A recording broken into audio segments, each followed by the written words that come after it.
अटक जेल के कैदी नंबर 804 इमरान अहमद खान न्याजी के जराइम की तफसील मुलाहिजा फरमाएं। पहला जुर्म, जिस मुल्क की गरीब लाचार अवाम के हजारों लोग माहाना कैंसर से मर जाते थे, उस कौम को चंदा जमा कर करके 3 कैंसर अस्पताल बनाकर दिए जहां 70% लोगों का मुफ्त इलाज होता है। जुर्म नंबर 2, जब इसकी साबका अहलिया जमाइमा ने इसे कहा कि या मेरे साथ लंदन में ऐश की जिंदगी गुजारो या मुझे छोड़ दो, तो इसने पाकिस्तान को चुन लिया, बीवी को छोड़ दिया। यहाँ तक के लाखों पाउंड्स जो जमाइमा की दौलत से इसे मिलने थे, वो ये कहकर ठुकरा दिए कि मुझे इन पैसों की कोई जरूरत नहीं। तीसरा जुर्म, 40 सालों से एक दूसरे को सियासी इक्तदार बांटने वाले सियासतदानों को अवाम के सामने इसने एक्सपोज कर दिया।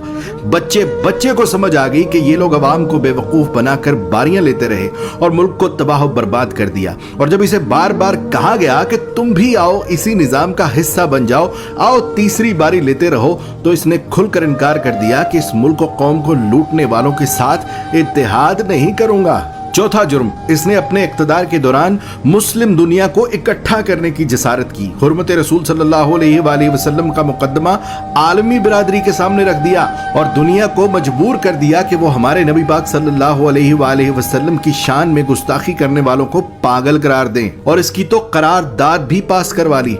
पांचवा जुर्म सुन लो, अपने इक्तदार के दौरान माल बनाने की बजाय गरीबों को 12-12 हजार रुपए देने शुरू कर दिए। हर खानदान को 10-10 लाख रुपए का मुफ्त इलाज करवाने के लिए सेहत कार्ड जारी कर दिए। छठा जुर्म सुनो इसका, जब हिंदुस्तान ने मकबूजा कश्मीर का स्टेटस जबरदस्ती बदला था, तो उसको भी आलमी बरादरी के सामने लताड़ दिया। उसके साथ तिजारत ये कहकर बंद कर दी कि जब तक तुम कश्मीर का स्टेटस बहाल नहीं करते, तुमसे तिजारत नहीं करूंगा। सातवां जुर्म, जब इसे पूछा गया कि क्या माजी के सियासतदानों की तरह आप भी अमेरिका को इजाजत देंगे कि वो पाकिस्तान में बैठकर अफगानिस्तान पर हमले करे, तो इसने कह दिया एब्सोल्युटली नॉट। आठवां जुर्म, इस कैदी नंबर 804 इमरान अहमद खान न्याजी ने पाकिस्तान की तबाह बर्बाद हो चुकी कपड़े की इंडस्ट्री को दोबारा शुरू करने की जुर्रत की। यहां तक कि इतनी लूमें चला दी कि काम करने वाले कम पड़ गए और दुनिया जहान से पाकिस्तान में कपड़े के ऑर्डर आना शुरू हो गए।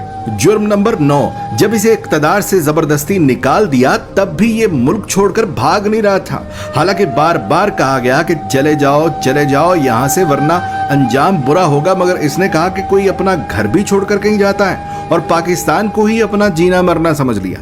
10वां जुर्म, जब इसे कहा गया कि बाकी सियासतदानों की तरह तुम भी मगरिब को जमीनी खुदा मान लो, जान छुड़ा लो और उनके आगे सर झुका लो, तो इसने न सिर्फ खुद इनकार कर दिया बल्कि अपनी कौम को भी यही सिखाने लगा कि झुकना सिर्फ रब के आगे है, किसी इंसान के आगे नहीं झुकना। जुर्म नंबर 11, जहां नए सिनेमा घरों की जरूरत थी, वहां इसने रहमतुल्लिल आलमीन एकेडमी बना दी। जहां स्कूलों में डांस टीचर, म्यूजिक टीचर भर्ती करने थे, वहां इसने स्कूलों में यकसा निसाब और कुरान व हदीस की किताबें लाजमी करार दे दी। 12वां जुर्म सुनो, इसने गरीब और अमीर के लिए एक जैसा इंसाफ मांगना शुरू कर दिया। कहने लगा गरीब का भी उतना ही हक है जितना अमीर का है। जुर्म नंबर 13, PIA का जो अमेरिका में रोज वैलेट होटल हमने अब गिरवी रखा है, ये उसे 2 साल पहले आजाद करवा के कौमी असासों में शुमार कर रहा था। 14वां जुर्म सुनो, ये ओवरसीज पाकिस्तानियों से लाड करता था, उन्हें एक बाप की तरह सहूलियात देना शुरू कर दी थी। बैरून मुल्क वफात पाने वाले ओवरसीज पाकिस्तानियों का जस्दे खाकी पाकिस्तान लाने से लेकर तदफीन तक का सारा खर्च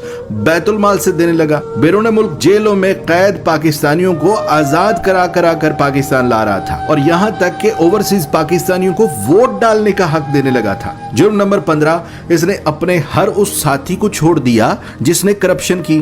जहांगीर तरीन जैसे दोस्त को भी करप्शन का माल बनाने पर खुद से अलग कर दिया और ताहयात सियासत से नाअहल करवा दिया। कैदी नंबर 804 इमरान अहमद खान न्याजी के जराइम की तफसील बहुत लंबी है, लिहाजा बकिया जराइम सुनने के लिए दूसरी वीडियो मुलाहिजा फरमाएं।